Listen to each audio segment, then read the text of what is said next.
I saw a couple of tweets that genuinely kind of annoyed me.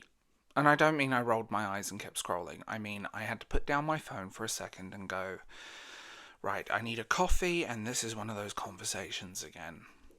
A TikToker, or BookToker, and their Twitter account, and Twitter did what it always does claim that men don't like fiction because they like empathy. That if you don't care about stories about other people, it's because you only care about yourself. And apparently this explains men's taste in art as well. Which is a hell of a lot to unpack in a handful of tweets. I'm Darv James and this is the Bald Book Geek. This is a bonus video, but I needed to get this off my chest. I'm sorry. Let's talk about it. Remember to like, subscribe, leave a comment and hit that hype button. Also, if you want to support this channel, you can check out Patreon, Substack, and channel memberships, as well as Ko-fi. Why not? But seriously, this conversation comes up every couple of years and it ends up being the same reductive circle. But before I go really into this, I want to be very clear about something, because nuance matters and most people don't listen to nuance, and I hope you'll get to the end of this video before having an opinion. On average, women do read more books per year than men. That's not controversial, that's been true for a long time. Women are also more visible in book clubs, reading challenges, and the online reading community. And if you're chronically online, very book talk adjacent, and very focused on books specifically, I can absolutely see how you'd come to the conclusion that men don't read.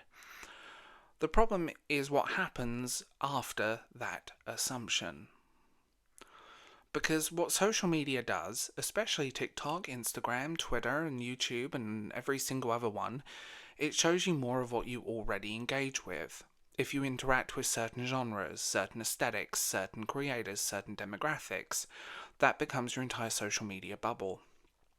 It's not a window into reality, it's a mirror of what you already like. So if your feed is mostly women reading certain type of fiction, talking to other women about that fiction and recommending books to women, it's very easy to slide from men read less books on average than women, to men don't read fiction, to men don't like stories, to men like empathy. That's not analysing anything, that's an engagement trapping algorithmic leap into a void. Because here's the thing. That post got community noted hard. Men are the primary consumers of two of the biggest fiction markets on the planet. Video games, which are literally interactive stories. Anime, manga, and light novels, massive narrative ecosystems. Gaming alone is worth 200 billion. That's a huge industry, and that doesn't happen if men don't like stories. It happens if men like stories in different format. That's the nature of it. Not every story is consumed from the page. Stories exist in other ways. Video games, movies, comics, manga, so on. Okay.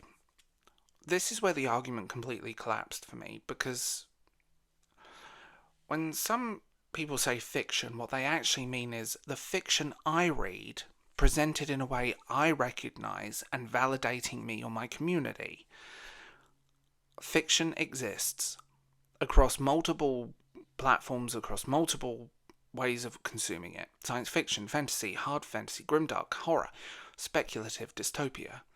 Genre fiction built on empathy, moral questions, imaginary society, sacrifice, grief, love, all the things fiction is meant to explore.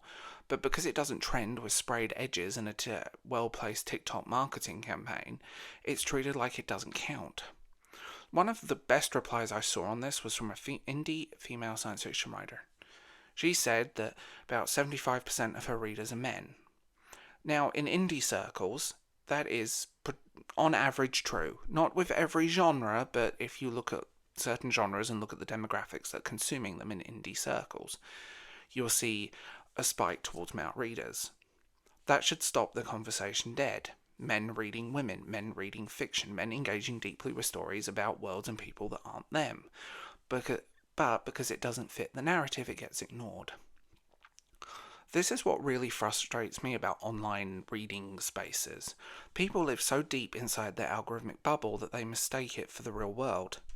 TikTok doesn't show you what exists. Twitter doesn't show you reality. They show you what you interact with, what people like you engage with, and what keeps you scrolling, because that's the entire point. Your attention is currency. And when people build moral judgments on top of that distorted viewpoint, suddenly we're not talking about taste, we're diagnosing strangers with lack of empathy because they read different things or engage with stories in a different way. And look, let's be honest, there are only a few reasons posts like this get made. Either, if the poster was posting for attention seeking on Twitter is a real issue, if it was posting for engagement because engagement pays, or it was posted without thinking it through. None of those make it insightful.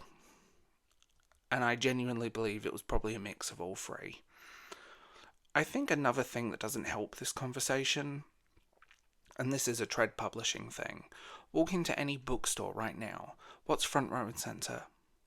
Romantasy, clearly marketed towards women, and that's fine.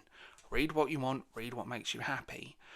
But when men don't see themselves reflected on the shelves, they don't stop engaging with fiction, they just go elsewhere.